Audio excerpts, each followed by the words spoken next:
Bismillahirrahmanirrahim. Assalamualaikum warahmatullahi wabarakatuh.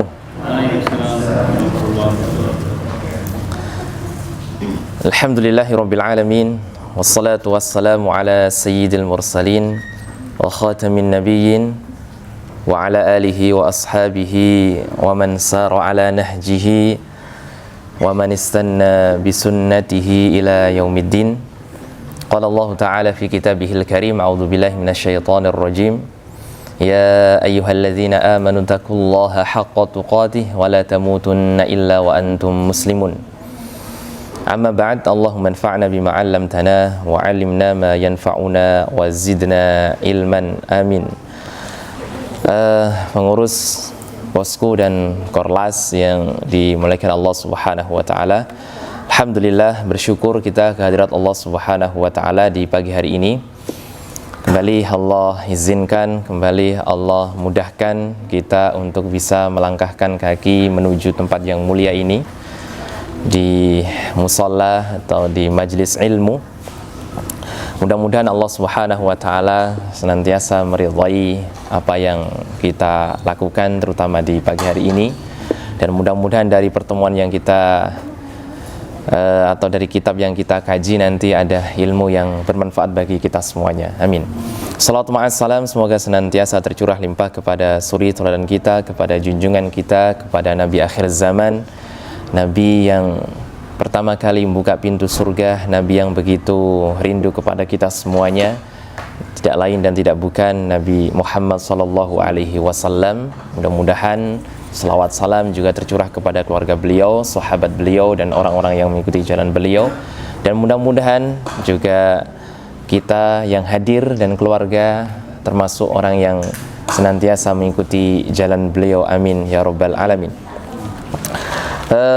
Masyayikh, ayah bunda yang dimuliakan Allah Subhanahu wa taala, masih bersama tamannya orang-orang salih, Riyadhus Shalihin, di Syekh Al-Imam An-Nawawi rahimahullahu taala. Beliau berkata di hadis yang ke-10 di bab Al-Ikhlas wa Ihdharin Niyah. Masih bab yang pertama ini, Pak. Ya, masih lama, masih jauh. Tapi bab yang pertama tentunya memiliki derajat yang lebih tinggi, begitu ya. Kenapa? Karena beliau taruh di yang awal. Karena kalau ditaruh yang di awal itu karena memang sebelum memasuki hal-hal yang lain itu menjadi pokok atau dasar.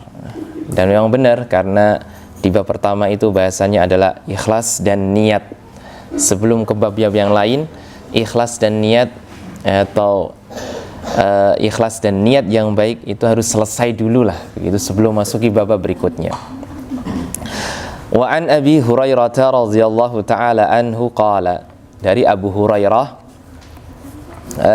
yang nama aslinya siapa kemarin, Pak? Abdullah bin Sakhar, disebut Abu Hurairah karena memiliki kucing kecil yang selalu diajak bermain. Kalau siang hari, kalau malam hari ditaruhlah di atas pohon, maka dipanggil dengan Abu Hurairah. Beliau berkata, qala Rasulullah sallallahu alaihi wasallam, Nabi sallallahu alaihi wasallam bersabda, salatul rajuli fi jama'atin tazidu ala salatihi fi suqihi wa baitihi wa salatihi bid'an wa ishrina darajah.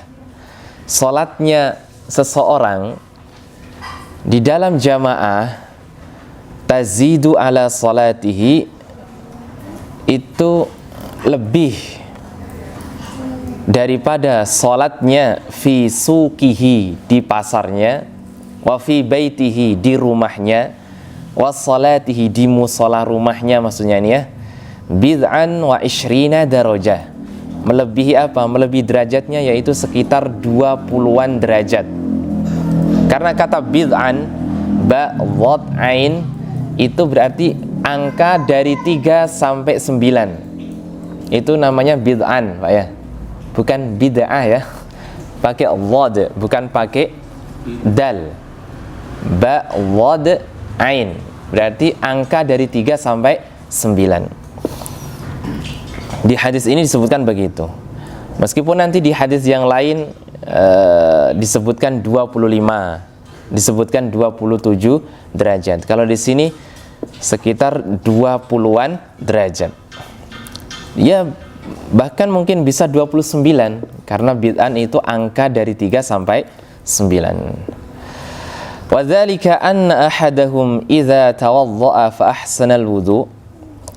Dan yang demikian itu sungguhnya di antara kalian ketika berwudu kemudian memperbagus wudunya, memperbagus wudu di sini ahsanal wudu itu maksudnya adalah asbihul wudu atau asbahul wudu. Asbahul wudu itu wudu yang sempurna, wudu yang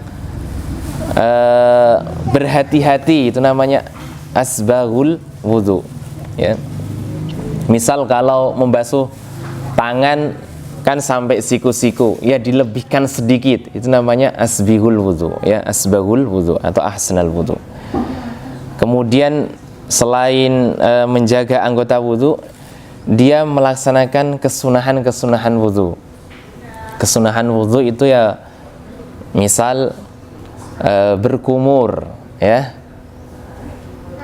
tamadmad atau istinsyak, menghirup air, dan istinsar, mengeluarkan air dari hidung. Nah, itu sunnah.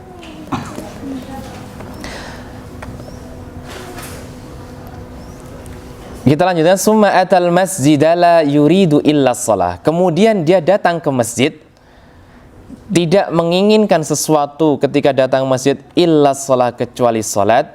La yanhazahu illa shalah. Dia tidak keluar menuju masjid kecuali salat. Walam yakhtu khatwatan illa rufi'alahu biha darajah. Dan tidaklah dia melangkah tadi menuju masjid, ya, kecuali langkahnya tadi Pak mengangkat 1 derajatnya. 1 langkah 1 derajat.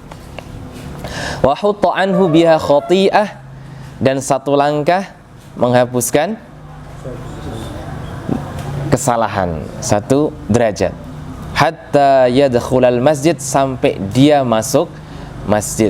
Masya Allah, luar biasa berarti ya. Jadi kalau kita sedang malas Pak, pergi ke masjid, ya, itu ingat hadis seperti ini itu. Sambil ngitung langkahnya gitu, ya. Oh ternyata banyak, alhamdulillah, berarti derajatnya diangkat banyak oleh Allah. Dan langkahnya juga banyak, oh ternyata alhamdulillah, dosa-dosanya pun dihapuskan oleh Allah Subhanahu wa taala. Tapi dengan syarat tadi, ya. La yanhazahu illa shalah. Tidaklah mengeluarkan dia dari rumah menuju masjid kecuali untuk salat. Fa idza dakhala al masjid, kalau sudah sampai masuk masjid, kana fis salati ma kanatis shalah ya tahbisuhu. Dia dihitung orang yang melaksanakan salat walaupun belum salat, namun dengan syarat as-salatu hiya tahbisuh. Salat yang membuat dia pergi ke situ, atau salat yang membuat dia kemudian tidak berpikir hal-hal duniawi, itu dihitung sebagai orang yang menjalankan salat. Luar biasa, ya. Jadi kalau masuk masjid kana fis salat, dia dihitung orang yang sedang salat. Maka natis salah ya tahbisuhu. Kalau salat yang membuat dia tercegah dari memikirkan hal-hal duniawi, nah, maka dia dianggap sebagai seorang yang salat. Walaupun masuk masjid Pak, salat masih berdiri, ya kan? Itu dianggap sebagai orang yang salat. Mengerjakan 2 rakaat kemudian zikir, dia dianggap sebagai orang yang salat. Wal malaikah yusalluna ala ahadikum madama fi majlisihi alladhi shalla fihi. Dan malaikat-malaikat bersolawat kepadanya selama dia berada di masjid, di tempat dia melakukan salat. Jadi dia salat, kemudian sudah salam, namun dia berhenti di situ, di posisi tempatnya salat, malaikat bersolawat terus kepada dia. Yaqulun, di antara apa yang diucapkan malaikat adalah Allahummarhamhu, ya Allah rahmatilah dia. Allahumma gfirlahu, ya Allah ampunilah dia. Allahumma tub alaih, ya Allah terimalah taubat dia. Ma lam yu'dhi fihi, selama dia tidak menyakiti, menzalimi. Jadi dia di tempat sholat itu ya sudah berzikir, baca Al-Quran, ingat Allah Subhanahu wa Ta'ala, dia akan mendapatkan apa? Doa-doa malaikat tadi. Malam yuhdits fihi, dan juga dia tidak berpikiran sesuatu selain mengingat Allah dan kebaikan. Muttafaqun alaih, hadis ini diriwayatkan oleh Imam Bukhari dan Imam Muslim. Wa hadza lafdzu Muslim, tapi lafadznya adalah oleh Imam Muslim. Wa qauluhu sallallahu alaihi wasallam yanhazahu huwa bi fathil ya wal ha wa bizai ay yukhrijuhu wa yunhidhuhu. Kalimat yanhazahu dengan difathakannya ya, difathakannya ha dan zai, berarti yanhaza, Pak ya. Bacanya yanhaza. Artinya yukhrijuhu wa yunhiduhu, mengeluarkannya dan membangkitkannya. Berarti dia bangkit dari rumah, dia keluar dari rumah, memang tujuannya hanya untuk pergi sholat ke masjid atau untuk mengingat Allah Subhanahu wa Ta'ala, ya sholat, zikir dan sebagainya. Fiqhul hadis, faedah yang bisa kita ambil dari hadis ini. Yang pertama, beliau sebutkan salatul munfarid fi baitihi aw suqihi jaizah. Salat seseorang di rumah atau di pasar itu diperbolehkan. Walau lam takun jaizah lama tarattaba 'alaiha darajatun minal ajr. Kalau tidak diperbolehkan, maka tidak mungkin dapat derajat. Ya. Tadi kan disampaikan oleh Nabi bahwa salatnya seorang di jamaah itu derajatnya lebih banyak daripada salatnya di rumahnya maupun di pasarnya. Berarti tetap di rumah sama di pasar punya derajat tersendiri dari pahala itu, cuman lebih sedikit. Bahkan dalam hadis yang lain cuma satu derajat, satu kebaikan. Artinya boleh, Pak ya. Jadi sholat di rumah itu boleh ya. Di pasar juga boleh. Nanti ada lanjutannya ya.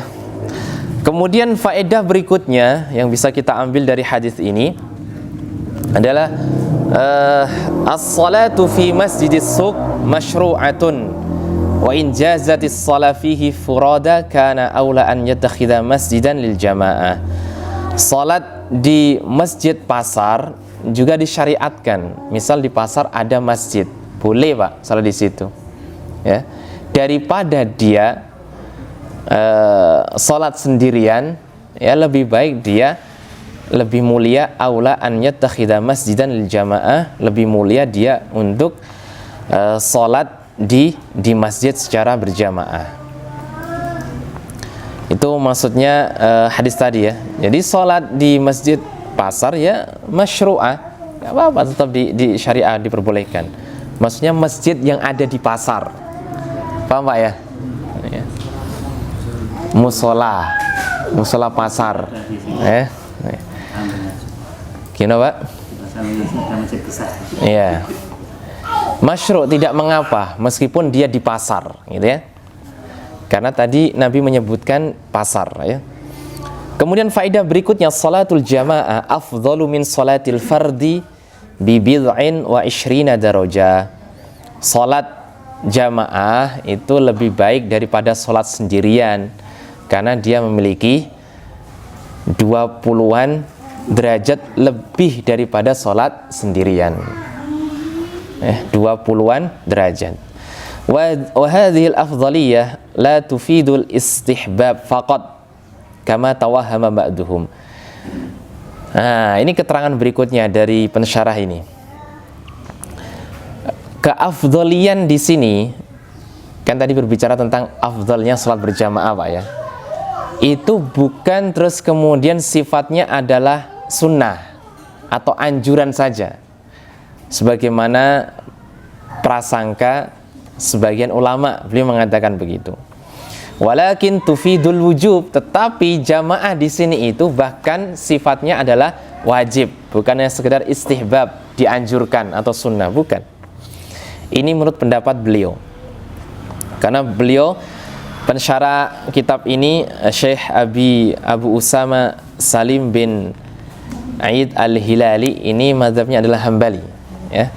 Dan mazhab Hambali itu adalah mazhab yang mewajibkan sholat jamaah, sebagaimana juga Imam Abu Hanifah, mazhab Hanafi, dan juga Imam sebagian mazhab Malikiyah sebenarnya. Karena di Malikiyah nanti ada terbagi, ada yang fardu kifayah, ada yang sunnah muakkadah, ada yang fardu ain. Itu sholat berjamaah. Maka beliau mengatakan walakin tufidul wujub, tapi jamaah itu hukumnya wajib li umurin, dengan sebab. Yang pertama, ma tarattaba 'alaiha minal ajril kabir. Kenapa kok dianggap sebagai salat yang wajib, salat jamaah itu? Karena orang yang melakukannya dia akan mendapatkan pahala yang agung. Ya, pahala agung itu biasanya perintah kepada sesuatu yang memang dia sifatnya tekanan, ada penekanan begitu Pak ya. Itu yang pertama, dalil yang pertama, kata beliau. Yang kedua, bin nazar ilal ahadits al-ukhra allati fiha tahdidun wa wa'idun lil mutakhallif an salatil jamaah. Dalil yang kedua adalah tentang ancaman dan peringatan dari Nabi Shallallahu Alaihi Wasallam kepada orang-orang yang tidak mau jamaah. Hadisnya apa Pak? Itu loh. Ya, kalau tidaklah saya khawatir ada anak-anak dan wanita-wanita di rumah-rumah itu, maka saya akan bakar rumah-rumah itu yang mereka tidak mau berjamaah di masjid. Dalil yang ketiga, amar Rasul sallallahu alaihi wasallam lil a'ma bi an yajiba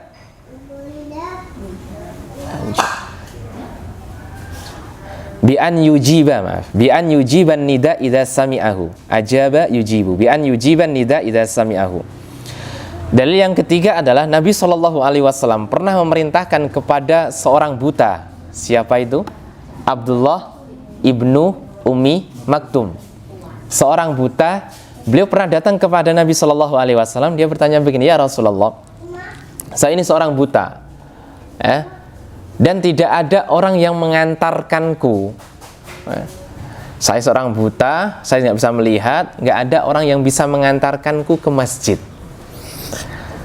Apakah saya tetap datang ke masjid?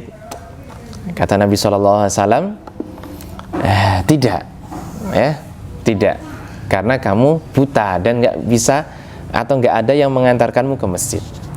Tapi kemudian setelah Abdullah ibnu Ummi Maktum beranjak pergi, insarafa, dia berpaling dari Nabi Shallallahu Alaihi Wasallam, dipanggil oleh Nabi Shallallahu Alaihi Wasallam. Apakah kamu mendengar azan? Naam ya Rasulullah. Kuping saya nggak kenapa-napa. Yang masalah adalah mata. Ya, kuping nggak masalah, dia masih bisa dengar azan. Maka Nabi mengatakan, datangi. Artinya bagi orang buta pun mendatangi azan atau mendatangi sholat karena suara azan itu hukumnya adalah wajib. Nabi memerintahkan datangi azan itu, suara azan itu. Nah, dalil yang ketiga ini menunjukkan bahwa sholat berjamaah di masjid hukumnya wajib. Itu jumhur ulama Pak ya. Memang ada sebagian ya ulama seperti madzhab Syafi'iyah, bahkan Imam Nawawi sendiri dalam Al-Majmu' Syarah Muhadzab itu mengatakan bahwa salat jamaah hukumnya fardu kifayah atau sunnah muakkadah, sunnah yang sangat ditekankan. Tapi kita ambil madzhab jumhur saja ya. Kita ambil madzhab jumhur, madzhab mayoritas ulama. Karena yang mayoritas itu pasti lebih mendekati kebenaran ya. Meskipun begitu ya para imam ya, sekelas Imam An-Nawawi, karena beliau menukil pendapatnya Imam Asy-Syafi'i, bahkan pendapatnya juga Imam Asy-Syairazi dalam kitab Al-Muhadzab ya, beliau menguatkan bahwa salat jamaah itu hukumnya sunnah muakkadah. Karena tadi Nabi mengatakan bahwa sholat sendirian itu atau sholat berjamaah pahalanya lebih banyak daripada sholat sendirian. Artinya sholat sendirian pun dapat pahala, begitulah Pak. Kalau dia dikatakan sebagai sesuatu yang menyelisih wajib, misal sholat kan hukumnya wajib, tidak sholat berarti apa Pak? Berdosa. Maka pasti Nabi mengatakan berdosa sholat di rumah atau di pasar itu, tapi ternyata tidak. Nah, itu yang kemudian menguatkan pendapatnya Imam An-Nawawi atau mazhab Syafi'iyah mengatakan bahwa sholat sendirian di rumah itu hukumnya boleh, atau sholat jamaah di masjid hukumnya sunnah muakkadah, sehingga sholat di rumah hukumnya boleh. Wallahu ta'ala a'lam. Kalau seandainya ditanya, nah ini beliau kalau ada orang yang bertanya begini, kaifa tajuzu shalah al-munfarid ma'al qauli biwujubil jamaah? Bagaimana boleh sholat sendirian padahal ada kewajiban sholat berjamaah? Qultu, maka saya berkata, inna shalatal munfarid jaiza ma'al itsm. Kalau ada orang bertanya, loh gimana toh? Tadi Nabi mengatakan, ya kan, sholat di rumah itu pahalanya 1. Kalau berjamaah pahalanya 23 sampai 29 derajat. Berarti kan boleh. Kenapa sholat jamaah hukumnya wajib? Nah, beliau mengatakan inna sholatal munfarid jaizah. Iya, sholat sendirian hukumnya boleh ma'al ism, tapi dia juga kena dosa. Kata beliau begitu. Allazi tarattaba 'alal munfarid bi takhallufihi an sholatil jamaah. Dosanya apa? Dosanya adalah dia menyelisihi orang yang sholat berjamaah. Dia menyelisih perintah untuk sholat berjamaah. Tapi boleh Pak. Bingung nggak Pak? Boleh tapi kena dosa, begitulah ya. Berarti mending kita tidak usah mengambil dosa, begitu ya. Pokoknya paling mudah Pak, ikut jumhur gitu aja ya. Paling mudah adalah ikut jumhur. Wallahu ta'ala a'lam. Ikut jumhur lebih ahsan, lebih aslam, lebih selamat ya. Bahkan seorang Abu Dawud Al-Zahiri itu mengatakan sholat jamaah ya hukumnya wajib. Abu Dawud Al-Zahiri yang mazhabnya tidak begitu diperhitungkan lah ya dalam ilmu fikih. Dawud Al-Zahiri, tetapi beliau mengatakan wajib karena dalil-dalil yang telah kita sebutkan di atas tadi Pak. Ada 3 dalil tadi ya. Kemudian faedah berikutnya, al-ikhlas mu'tabarun fi tahqiqi hadzal shawab al-azim liqaulihi sallallahu alaihi wasallam thumma atal masjid la yanhazahu illa shalah. Nah, ini syahid untuk bab ini Pak. Syahid babnya ini adalah al-ikhlas mu'tabarun fi tahqiqi hadzal shawab al-azim. Keikhlasan itu sebagai tolak ukur untuk mendapatkan ganjaran yang agung. Karena Nabi mengatakan summa atal masjid la yanhazahu illa shalah. Kemudian orang tadi datang ke masjid, tidaklah mengeluarkannya, tidaklah membangkitkannya menuju masjid kecuali hanya untuk ingin salat. Nah, maka memang datangnya dia ke masjid ikhlas untuk beribadah kepada Allah Subhanahu wa taala, bukan untuk melakukan hal yang lain. Bukan ke masjid ingin masang apa gitu kan, bukan ke masjid ingin tiduran saja karena di rumah bising mungkin gitu kan. Ya, istrinya lagi datang bulan misal, anaknya lagi rewel, ke masjid lah bisa tidur. Bukan itu. Atau ke masjid ingin memperbaiki masjid, berarti tukang kan? Maka tukang yang ke masjid hanya ingin memperbaiki hal-hal yang perlu diperbaiki di masjid, berarti dia tidak mendapatkan pahala ini ya. Pahala itu didapat hanya orang yang mau pergi ke masjid niatnya ikhlas lillahi ta'ala beribadah. Nah, gitu Pak ya. Walaupun dia nanti sholat dia sholat tukang gitu. Masya Allah, iya. Meskipun, ini pertanyaan, langsung ada pertanyaan ya.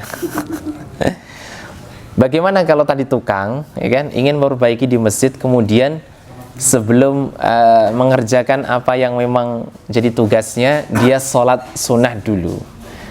Terus dapat apa? Ya dia dapat pahala sholat sunnah itu, Pak. Dia pahala digugurkannya dosanya dan ditingkatkannya pahalanya nggak dapat dia.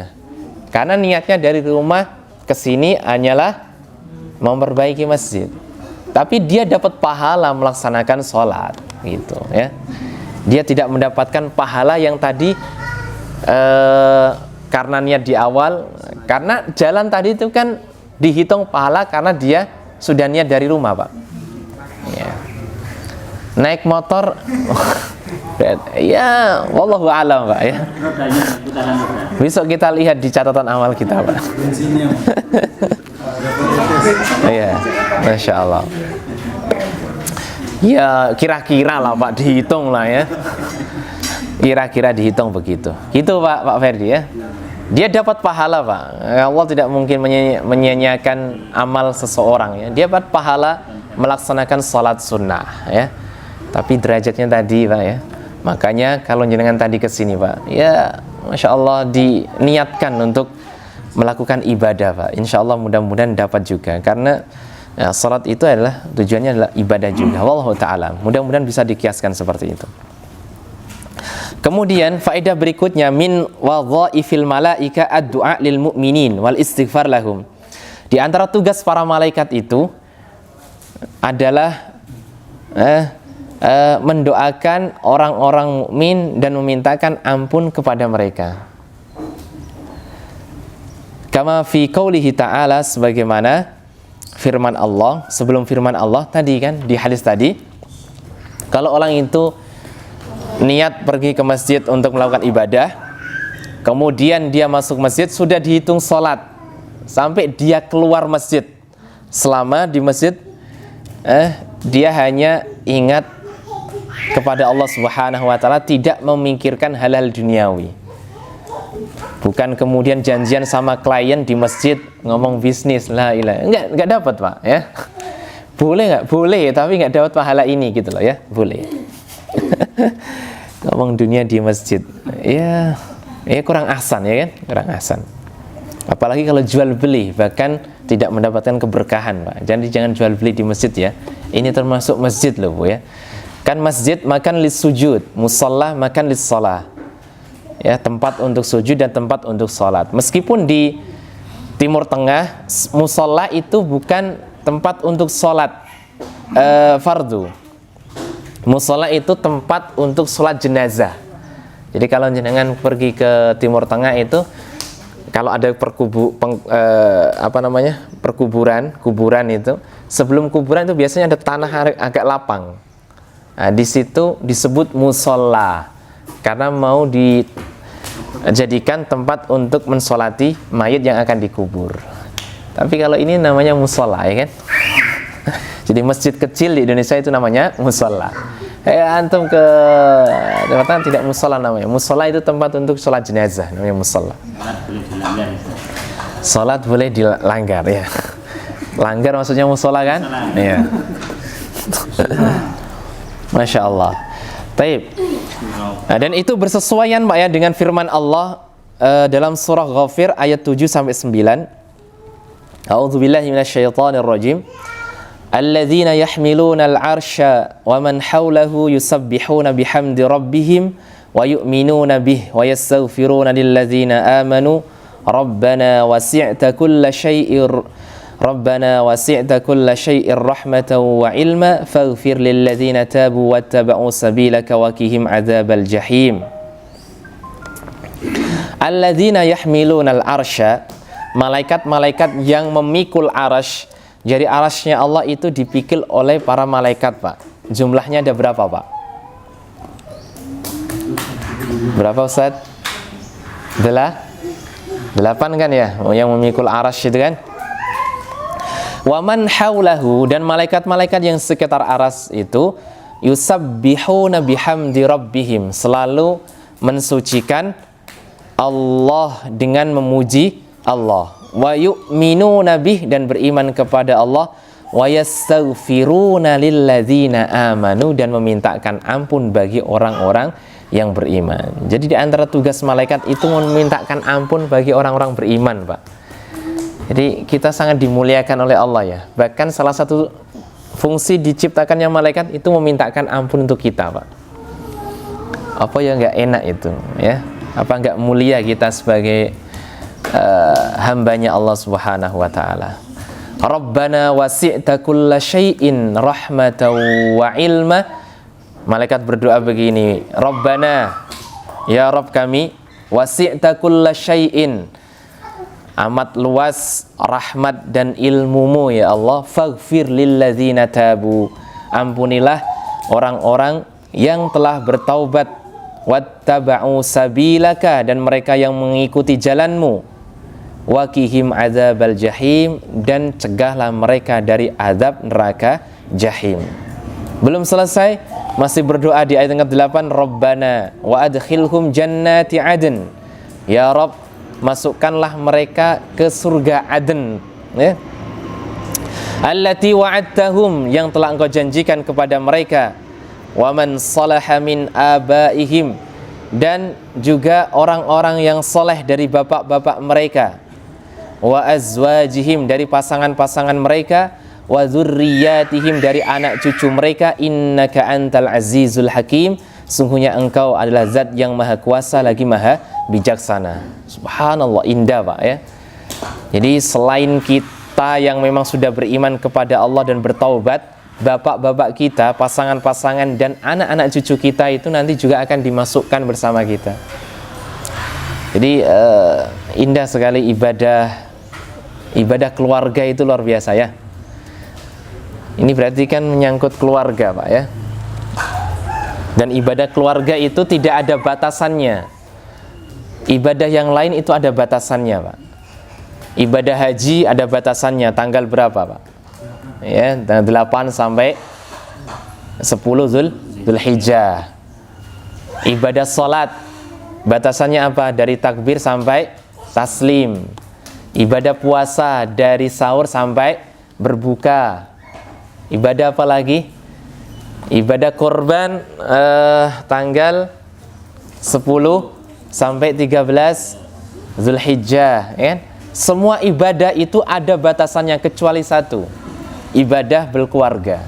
Dan berkeluarga itu adalah sebuah ibadah. Subhanallah, bahkan sampai akhirat ya, itu dilanggengkan oleh Allah Subhanahu wa ta'ala. Ibadah keluarga itu kan dari mulai akad sampai meninggal, sampai berpisah kan Pak ya. Bahkan diteruskan nanti besok di akhirat. Subhanallah, itu ibadah berkeluarga.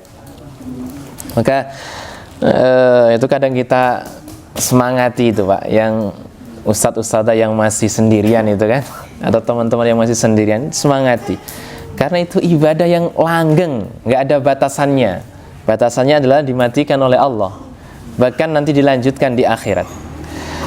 Nah, orang-orang yang soleh dari bapak-bapak mereka, pasangan mereka, anak turun mereka akan dikumpulkan oleh Allah bersama orang-orang yang tadi dimasukkan ke dalam surga Aden. Waqihim as-sayyi'at, lanjut para malaikat, dan mereka yang engkau cegah dari melakukan perbuatan buruk. Wa man taqis sayyi'at, dan orang yang dicegah dari perbuatan buruk, yauma idzin faqad rahimtah, di hari ini sungguh telah engkau rahmati ya Allah. Maksud telah mendapatkan rahmatmu ya Allah. Zadzalika huwal fauzul azim, dan yang seperti itu adalah fauzul azim, kemenangan yang besar. Jadi orang mendapatkan kemenangan besar itu bukan kalau berhasil perang dari musuh Pak, tapi kalau bisa masuk ke dalam surganya Allah dan mendapatkan rahmatnya Allah Subhanahu wa ta'ala. Insyaallah indah Pak. Jadi kalau malas ke masjid, ingat ini juga Pak.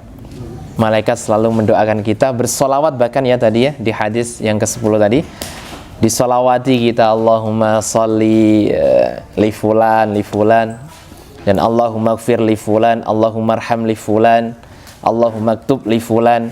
Itu terus begitu Pak. Kayak kita ini insya Allah mudah-mudahan kalau niat kita dari rumah tadi niat beribadah ke sini, mudah-mudahan dapatkan salawat, dapatkan istighfar dari para malaikat. Faedah berikutnya, istihbabun intidharis shalah ila shalah, anjuran menunggu dari salat ke salat berikutnya. Karena orang kalau salat kemudian dia berzikir sampai menunggu salat berikutnya, itu mendapatkan salawat, mendapatkan istighfar dari para malaikat. Ya mungkin yang bisa dilakukan paling mudah itu menunggu dari maghrib sampai isya Pak. Kalau jenengan menunggu dari isya sampai subuh kan kelamaan, ya kan? Iya kan? Nah, ibunya langsung yang merespon tadi kan? Ya. Karena terlalu lama itu di masjid. Ada rumah yang harus dirapikan dan anak yang harus bisa bersamai kan Bu? Maksudnya begitu tadi, ya. Saya Pak, anjuran, tapi sesekali boleh Bu ya, boleh Pak. Sesekali boleh. Atau pas i'tikaf itu masya Allah ya, kesempatan yang luar biasa itu untuk meraup pahala sebesar-besarnya, karena di masjid nunggu terus kan, nunggu sholat, kemudian berzikir, ngaji, nunggu sholat lagi kan gitu. Tapi untuk saat ini kalau nggak di waktu i'tikaf ya paling mudah lah maghrib sampai isya.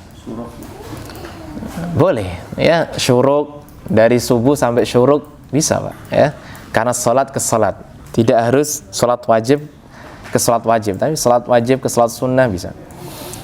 Karena umum sholat di sini ya. Faedah berikutnya, istihbabu baqa'ul muslim ala wudhu'ihi. Dianjurkan bagi seorang muslim untuk apa bahasanya ya? Untuk senantiasa menjaga wudhunya, nah, gitu ya. Masuk ke masjid, wudhu dari rumah kan? Tadi kan Nabi mengatakan, sesungguhnya kalau kalian di antara kalian wudhu dari rumah, ya, kemudian memperbagus wudhunya, berangkat ke masjid, nah, berarti kalau bisa Pak, dijaga wudhu dari rumah itu Pak. Kalau bisa jangan sampai batal sampai ke masjid begitu loh. Tapi kalau batal ya wudhu. Tapi kalau bisa, karena di sini ada anjuran untuk mempertahankan wudhu. Mempertahankan wudhu. Karena kalau mempertahankan wudhu di waktu sholat tidak boleh, ya kan? Tapi kalau mempertahankan wudhu tidak di waktu sholat, tidak apa-apa, boleh. Maksudnya apa Pak? Ya jenengan sedang sholat, nggak boleh kan menahan angin dan lain sebagainya, tidak boleh. Menahan BAB tidak boleh. Ya. Hukumnya makruh. Ya. Tapi kalau di luar sholat tidak mengapa. Tapi kalau bisa ya ditunaikan hajatnya. Ya.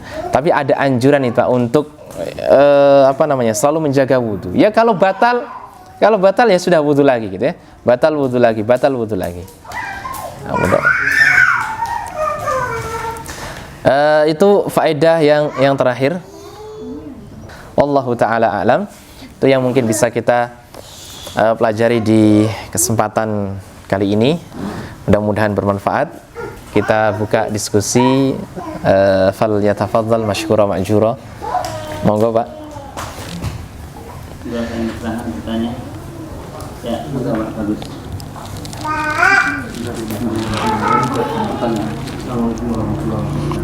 Waalaikumsalam warahmatullahi wabarakatuh. Masya Allah. Kalau ketika kita sholat di masjid itu sesamanya sholat terus tiba-tiba di pikiran kita dalam beberapa rakaat itu memikirkan dunia. Nah, lalu tiba-tiba kita bahkan rakaat keempat dan kita tersadar bahwa nanti memikirkan dunia ini. Iya, insyaallah. Apakah pahala yang didapatkan itu tadi sesuai yang dijanjikan atau hilang begitu saja atau hanya berkurang? Itu yang pertama. Terus yang kedua, sebagian masyarakat itu menekankan sholat berjamaah gitu, tapi tidak menekankan sholat di masjid. Jadi kalau berjamaah di rumah, tidak apa-apa yang ini berjamaah. Tapi saya pernah dengar itu di masjid itu ada yang ceramah tidak harus di masjid. Iya. Sehingga keinginan orang Jiroh untuk ke masjid itu menjadi pudar. Untuk menyikapi ini sebaiknya seperti apa? Baik, Masya Allah, jazakallah Pak Bagus. Yang pertama tadi, bagaimana kalau sholat kemudian di tengah-tengah sholat, intinya begitulah ya, di tengah-tengah sholat memikirkan dunia. Kita berlindung kepada Allah Subhanahu wa Ta'ala, mudah-mudahan tidak melakukan hal ini ya. Kalau melakukan hal ini, mudah-mudahan Allah ampuni dosa kita. Memikirkan dunia atau apa namanya, meniatkan dunia di dalam ibadah itu sebenarnya tidak diperbolehkan, Pak, karena itu sama dengan riya, gitu kan, Pak ya. Niat melakukan ibadah karena dunia. Tapi kalau datangnya di tengah-tengah waktu ibadah, itu memang bisikan syaitan, Pak ya. Makanya dalam firman Allah itu, a'udzubillahi minasyaitonirrajim, alladzina hum an salatihim sahun. Ya. Sahabat, kalau tidak salah Ibnu Abbas nih juga mengatakan ya. Kalau tidak salah ya, nanti coba dicek ya. Beliau saya mengatakan, alhamdulillah, segala puji bagi Allah yang berfirman alladzina hum an salatihim sahun. Bukan alladzina hum fi salatihim sahun. Bukan fi tapi an, ya. Kenapa? Karena kalau fi itu, waduh, bisa tidak mungkin kita semuanya terlepas akan hal ini. Boleh jadi kita akan melakukan semuanya, berarti termasuk kita sahun nanti, ya kan? Na'udzubillahi min dzalik, gitu. Kenapa? Karena memang di waktu sholat, Pak, Nabi SAW mengatakan, azan dibunyikan, setan itu lari terbirit-birit. Tapi azan qomat selesai, itu setan datang, Pak. Begitu, itu hadisnya begitu, ya. Dan disitulah dia menggoda, Pak, ya, menggoda orang yang sedang melakukan sholat. Maka para ulama itu menyarankan di tengah-tengah ibadah kok ingat dunia, segera langsung kita palingkan itu, Pak, begitu ya. Diistighfari mungkin dalam hati, begitu ya, tidak usah ucapan kan gitu. Dipalingkan, ingat kembali gitu, Pak. Mudah-mudahan itu tidak termasuk riya, karena dia di tengah-tengah sudah melakukan ibadah yang niatnya dari awal itu memang lillahi ta'ala, gitu, Pak Bagus. Jadi hati ini yang kemudian bisa apa namanya dita'awuti dan begitu. Karena mudah-mudahan dengan ta'awud dan istighfar itu kemudian kembali lagi niatnya. Itu hampir semua orang begitu ya. Bahkan sekelas sahabat tadi mengatakan begitu. Alhamdulillah yang Allah itu berfirman alladzina hum an salatihim sahun. Bukan fi, Pak. Ya. Kalau pakai fi, wah kita masuk semuanya itu kan. Salat ya tiba-tiba ingat aja, Bu ya. Ingat dagangan lah tadi sudah ditaruh di mana ya, di rak bagian mana, sudah difoto belum ya gitu ya. Pengalaman itu ya. Jadi kurir kan. Iya. Tapi gitu, Masya Allah. Jadi alhamdulillah Allah berfirmannya alladzina hum an salatihim sahun. Itu orang-orang yang lalai dari salatnya. Tapi pakainya an. Jadi kalau pakai an itu dia benar-benar melalaikan salat itu. Bahkan syarat rukunnya, bahkan apa namanya waktunya, itu namanya an ya. Tapi Allah tidak menggunakan kata fi. Orang-orang yang di dalam sholatnya sahun dia lalai, kan bukan begitu kan, tapi dari sholatnya dia sahun. Alhamdulillah gitu, Pak Bagus. Itu yang pertama, Pak. Jadi dipalingkan aja hatinya itu. Kemudian yang kedua, sholat jamaah apakah harus di masjid? Ya, kalau kita lihat hadis tadi dan dalil yang dipakai jumhur untuk menunjukkan kewajibannya adalah masalah sahabat yang mendengar apa? Adzan di masjid.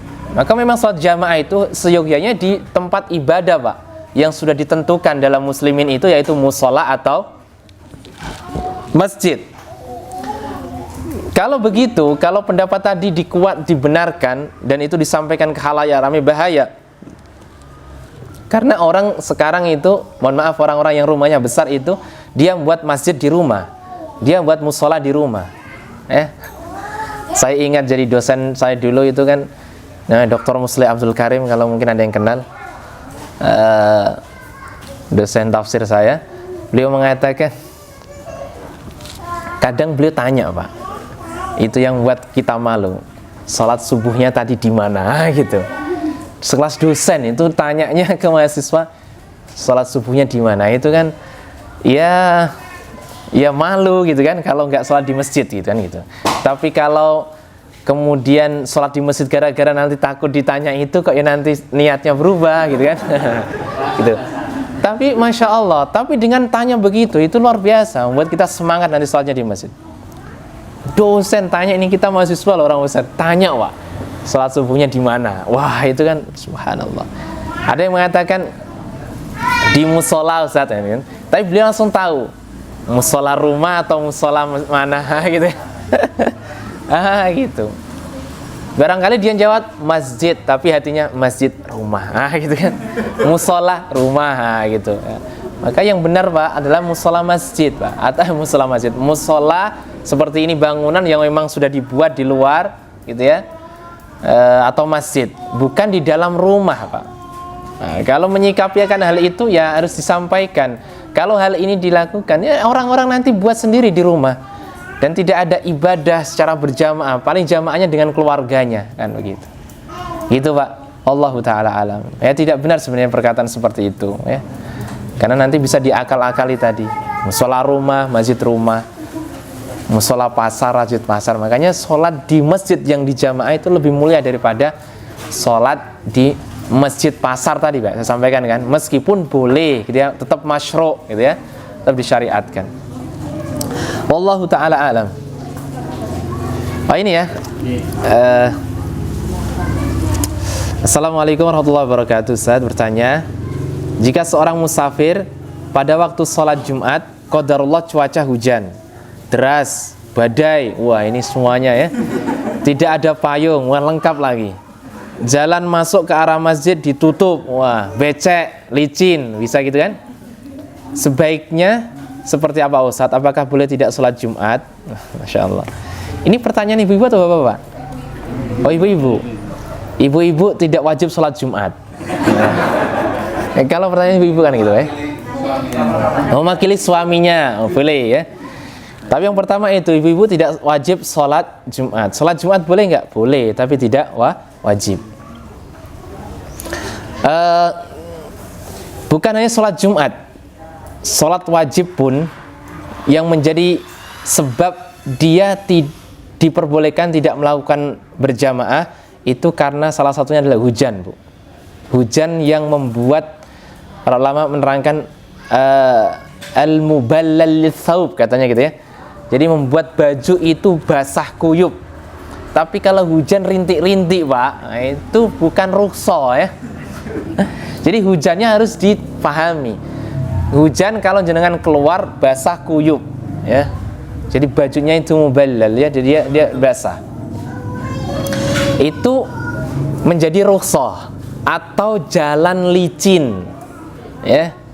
Jalan menuju masjid qadarullah licin, Pak. Nah, itu jenengan boleh tidak sholat Jumat maupun sholat wajib.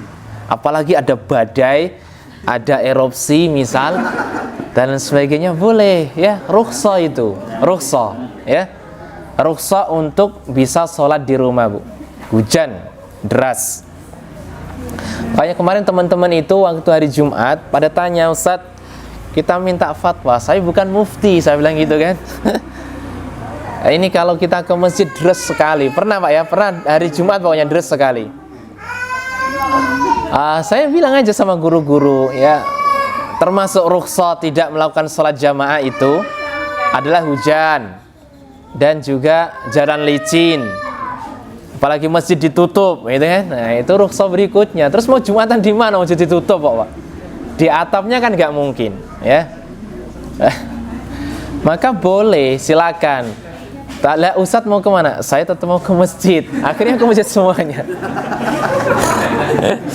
Lah karena waktu itu ada tumpangan Pak ya kan, so firman barang-barang ya saya ke masjid aja. Tapi boleh, apa rukhsah Pak, rukhsah. Ya rukhsah boleh diambil rukhsahnya. Gitu ya, jelas Bu ya. Sampaikan nanti kepada suaminya.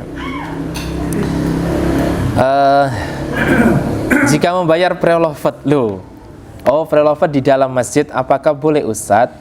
Preloved ini membeli barang second hasil penjualan untuk infak. Jazakallahu khairan. Tidak boleh ya. Membayar preloved di masjid tidak boleh.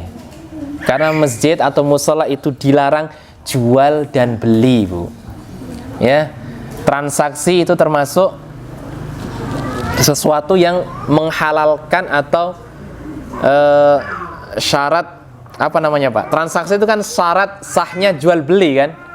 Ya, salah satunya adalah dengan tadi membayar kan tadi. Nggak boleh. Kalau mau bayar berarti keluar sebentar ke situ, atau ke kamar mandi sini boleh, ke lobi situ boleh. Jangan di sini. Nabi doakan hilang keberkahannya itu loh ya. Hilang nanti keberkahan. Ini preloved sudah niatnya bagus, keberkahannya hilang. Tidak boleh Bu, ya, tidak boleh. Ya, membayar, jual, beli itu nggak boleh di masjid atau di mushola. Ke ruangan situ boleh Bu, ya. Antum keluar itu kan sudah bukan mushola, di situ di teras ini kan. Antum keluar pakai sandal sebentar atau ya nyokor sebentar nggak apa-apa kan. Bayar. Boleh Pak. Tapi di ruangan ini tidak boleh, ya. Tidak boleh. Dihilang keberkahannya nanti.